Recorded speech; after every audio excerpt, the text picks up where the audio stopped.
amador, vamos aqui falar de mais uma leitura feita. Se trata do livro interessantíssimo aqui do Herman Melville, né? Bartleby, o escrevente ou o escrivão, aí vai depender muito da tradução.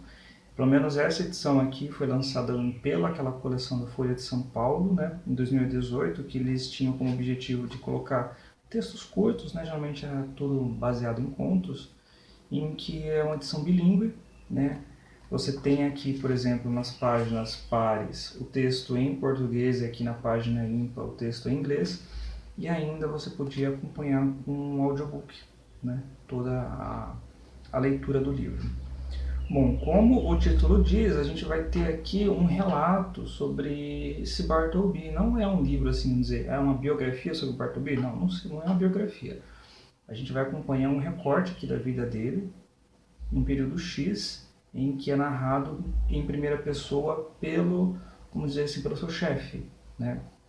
Então a gente já inicia com esse advogado aqui, que ele se apresenta como um advogado de meia idade, de certa idade, na verdade, e que trabalha como advogado, né? Ele teve ali trabalhou como também no Tribunal de Justiça ali dos Estados Unidos, mas o cargo foi extinto e tal. E logo no começo ele vai se propor a narrar sobre quem era Bartleby, como ele conheceu, o que foi feito, o que traz assim de tão notório e surpreendente nesse Bartleby para a vida dele, né? Que vale a pena ser narrado aqui. E logo no comecinho ele vai falar o seguinte: conheci muitos deles, no caso de outros também na mesma área, né? De copistas, jurídicos, escrivões. Ele fala aqui, ó, conheci muitos deles no âmbito profissional e privado, mas abro mão das biografias de todos os demais escreventes em favor de poucas passagens da vida de Bartleby, um escrevente o mais estranho que já vi ou de quem ouvi falar. De outros copistas jurídicos poderia relatar sua vida toda, mas de Bartleby nada seria possível nessa linha. Acredito que não haja nenhum material para a biografia completa e satisfatória desse homem. É uma perda irreparável para a literatura. Bartleby era um daqueles seres dos quais nada se pode afirmar com certeza, a não ser a partir de fontes originais, e nesse caso, essas são muito escassas. O que meus próprios olhos atônitos viram de Bartleby, isto é tudo que sei dele, com exceção, na verdade, de um vago relato que irá aparecer mais adiante. Enfim, já começa falando disso. Como eu falei, né, a gente vai ter aqui um relato da vida de Bartleby, não se sabe muita coisa de onde ele veio, né, com quem ele se relacionou, como foi sua criação, sua capacitação para trabalhar nessa área. Então, o que ele tem a falar de Bartleby foi aquilo que ele viu com os próprios olhos, né, e assim, ele trabalha tem algumas edições, inclusive, que já vem com um subtítulo, né, sobre se tratando do Wall Street, que é o local onde está aqui o escritório dele, né? A gente não sabe qual é o nome dele, inclusive. Então ele tem esse escritório ali situado em Wall Street e ele fala que ele conta com 3 funcionários, né?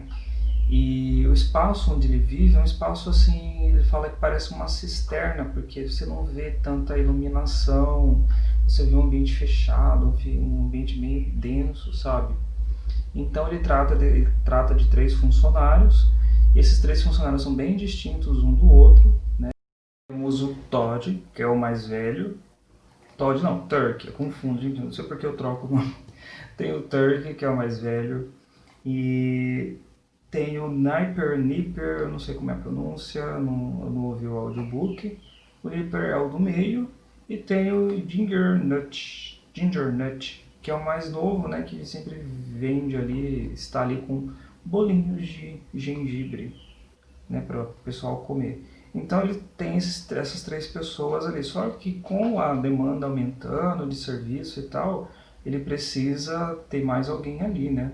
Então ele faz uma chamada para uma nova pessoa vir trabalhar, faz uma entrevista e contrata Bartleby. E assim, é dito que Bartleby é uma figura apática, branca e que passa uma questão de serenidade, né? no semblante dele. Então Bartleby começa a trabalhar ali. Ele fala que reserva uma mesa ali para Bartleby, perto da janela, né? E por mais que seja um espaço ali compartilhado por eles, ele prefere que tenha divisão ali que mantenha pelo menos um pouquinho de privacidade ao funcionário. Então tem um biombo que separa ali, pelo menos na visão do advogado para com seus funcionários, mas mantém ali a questão da troca de comunicação, né, na conversa. Então Bartleby vai, senta-se à mesa dele, ele começa a falar que o Bartleby ele é focado, ele faz o seu serviço muito bem, analisa muito bem as coisas, mas o principal motivo que ele considera Bartleby uma pessoa completamente estranha, completamente peculiar, é a partir do dia que ele pede para o Bartleby, porque assim, eles têm, como copistas e juristas, eles têm que escrever a todo tempo, né? E para que aquela escrita não saia com falhas, o que eles fazem é uma revisão daquilo. Então, um lê e o outro vai anotando o que há de erro, vendo se está certinho todo a lauda que ele produziu ali, né? Então, ele pede um dia para Bartleby fazer essa conferência com ele. E Bartleby simplesmente fala, eu preferia não fazer, né? I would prefer not to, igual comentam aqui. Ele prefere não fazer. Aí ele fica surpreso com o que o Bartleby fala, né? Não era de praxe ouvir isso lá dentro. E ele pergunta de novo por quê, né? Por que não quer fazer essa conferência com ele? E o Bartleby continua ali, sem mudança nenhuma, né? Eu prefiro não fazer. Ele fica atônito por que disso e os dias vão se seguindo. E os dias vão se seguindo e ele começa a ver que Bartleby, para todo pedido que é feito para ele, ele continua a falar que prefere não fazer. Eu prefiro não fazer. Eu prefiro não fazer. E isso vai dando na telha ali, os demais ali dentro vão ficando com raiva, vão achando muito estranha essa atitude do próprio Bartleby. E o patrão dele, né, o advogado também, ele passa um misto de surpresa, um misto de raiva por causa dessa situação em que o Bartleby vai deixando de fazer as coisas cada vez que o tempo passa. Então, ele já não quer mais fazer conferência, já não quer mais escrever, ou pede para levar um documento X a tal lugar, ele já também não. E assim, ele sempre vai falar, eu preferia não fazer, eu preferia não fazer. Sempre colocando o verbo preferir ali, né? Eu não vou fazer, eu preferia não fazer, ou seja, uma adoção da escolha ali, né, de ele não preferir. Então o advogado vai olhando essa situação, mas apesar da raiva e da curiosidade, ele olha com um olhar diferente, né? Ele começa a perceber que essa não preferência dele tem uma coisa ali por trás, que ninguém sabe o que está acontecendo. Então, porque assim, ele não vê que isso é uma grosseria da parte do Bartleby. Ele não fala isso com modo a ser grosseiro, não modo a prejudicar o trabalho. É simplesmente uma coisa que vem dentro dele, é uma coisa meticulosa dele, né? Em ver que, às vezes, e antes mesmo de falar que não prefere fazer, há um tempo ali que ele parece que está contando as palavras, sendo meticuloso com o que vai dizer, na maneira que vai dizer. Então, ele fica se remoendo nisso. Há momentos aqui que o Bartleby, além de não preferir fazer as coisas, ele não sai do escritório e passa a viver dentro daquele escritório, não sai para nada, nem para comer, né? Enfim, aí ele vai tentando de todo jeito a convencer o Bartleby a se abrir com ele. Então o Bartleby não se abre de jeito nenhum, não fala nada, prefere não fazer, não se abrir e não comentar nada da vida dele.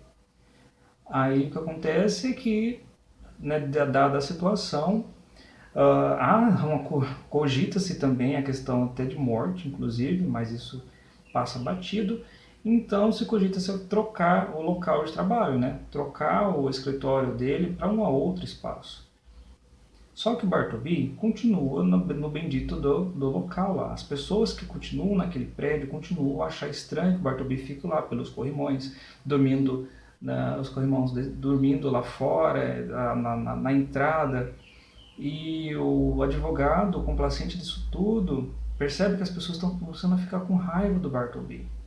Né? Começam a ficar perdem a paciência com ele. Então ele se propõe de novo a ir conversar com o Bartleby o que está acontecendo, e o Bartleby continua falando, eu prefiro não fazer, eu prefiro não fazer, eu prefiro não fazer. Né? Chega até o momento dele ser preso, inclusive. Aí no momento de prisão tem os acontecimentos X, que é interessante para quem lê acompanhar direitinho, porque há ali um lapso ali que a gente pode ter como uma das explicações do motivo do Bartleby ser tão resiliente assim, né? Ou ser tão resistente, na verdade, naquilo que ele fala. Aqui se trata de um livro, gente, narrado em primeira pessoa. E esse narrador, a gente que já é formado em Dom Casmurro, né? Esse narrador é um advogado. Olha só, tem a semelhança com o Bentinho nisso. Então, a gente há de olhar para esse tipo de narração com um pé atrás, né? Ele fala que ele já é um homem de certa idade. Enfim, o que eu achei mais estranho também, que a gente fica com o pé atrás, é no modo que ele começa a contar a história. Ele primeiro, assim, ele vai falar de Bartleby, óbvio que vai falar, né? Que é o título do livro. Mas antes mesmo de falar, vamos falar um pouco de mim para depois entrar na história. De modo a dar um pouquinho mais de crédito, né, para o que ele vai dizer. Ele começa, sou um homem que, desde a juventude, alimenta uma profunda convicção de que o caminho de vida mais fácil é também o melhor. Assim, embora tenha uma profissão notoriamente dinâmica e agitada, às vezes até turbulenta, nunca deixei que nada disso perturbasse minha paz. A gente vai encontrar um pouquinho de contradição na própria descrição, né, do próprio narrador, né? Sou daqueles advogados sem grandes ambições, que nunca se dirige a um júri nem desperta de qualquer modo o aplauso público, mas na serena tranquilidade de um conforto retiro. Nesse lance de contradição, ele vai falando assim que, não, ele prefere, né, trabalhar nessa questão de ser mais confortável, que não pede as estribeiras, que continua a sua paz.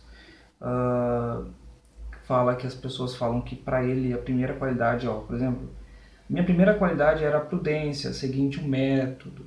Né? Não falo isso por vaidade, mas simplesmente para registrar o fato de nunca ter deixado de ser útil em minha profissão. Né? Ele comenta sobre isso, mas assim, a gente vê que ele também perde um pouquinho as estribeiras com o Bartleby, né? Não há como, ou seja, uma pessoa que fala que não perde a sua paz foi levada ao extremo com o Bartleby, né?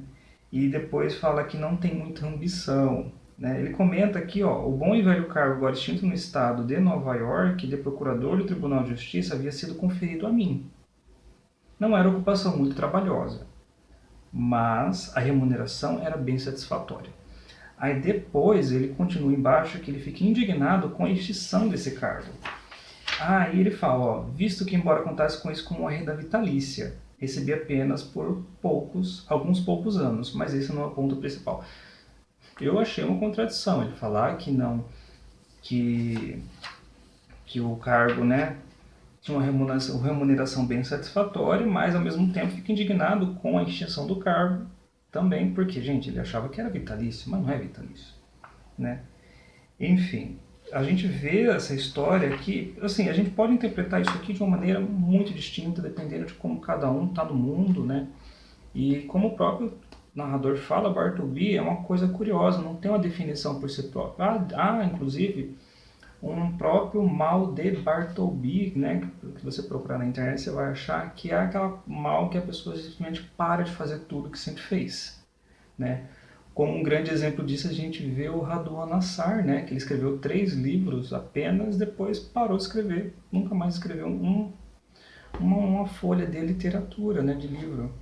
Então, para a definição de Bartleby, existe um monte. Né? Eu acho que a gente está muito ligado à movimentação, às coisas burocráticas, às coisas rotineiras da nossa vida. Bartleby chega e fica estagnado, ele gosta de estar imóvel. Né? A importância de parar tudo que você está fazendo.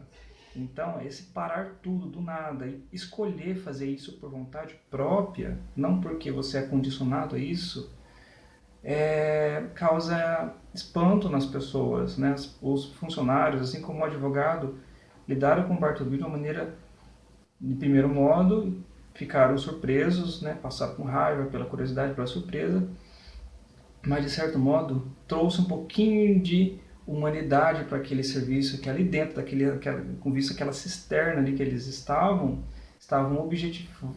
objetificando o trabalho deles. Na verdade, eram vistos apenas pela questão de dinheiro, pelo valor do seu trabalho, e não pelas suas questões humanas. Bartleby trouxe um pouquinho disso, apesar de ser uma coisa, um ato absurdo, né, que ele traz dentro aqui do livro. Então, gente, cada um que for ler esse livro vai tirar uma reflexão dependendo da sua bagagem de conhecimento. Fica a dica aqui desse livro muito bom, maravilhoso, que vale a pena ser lido. Bom, se você gostou do vídeo, curta, se inscreva no canal, tem vídeo aí toda semana. Até a próxima.